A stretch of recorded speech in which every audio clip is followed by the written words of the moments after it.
রাষ্ট্রপতি হয়েও বেচারা মহা বিপদে পড়ছে। একবার জয় বাংলা বলতে হয়, আবার জিন্দাবাদ বলতে হয়।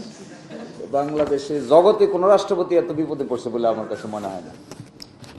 কিন্তু আমি একটু খুব আশ্চর্য হই, এই এম্বারাসমেন্টটা একটা শিশুও বুঝে। বিএনপিকে এম্বারাসড হয় না?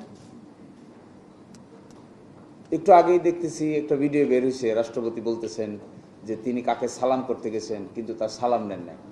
পরে বুঝতে পেরেছেন যেহেতু তিনি রাষ্ট্রপতি হবেন, সুতরাং সালাম নেওয়াটা, পায়ে ধরে সালাম নেওয়াটা ঠিক হয় নাই। সেই লোক এসে বাংলাদেশ জিন্দাবাদ বলতেছে, আবার সেই লোক রাষ্ট্রপতি আছেও। বিএনপি দেখলাম ভেরি হ্যাপি।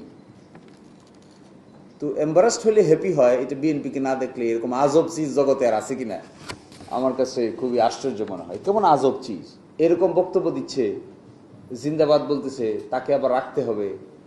এখন আবার দেখি বক্তব্য দিচ্ছে ওনাকে রাখতে হবে কেন, কারণ ওনার মেয়াদ এখনো শেষ হয়নি। তো মেয়াদ তো শেষ হবে 28 সালের এপ্রিলের কত তারিখ দেখলাম। এতদিন পর্যন্ত এটাকে সোয়ালো করে করে যাবেন।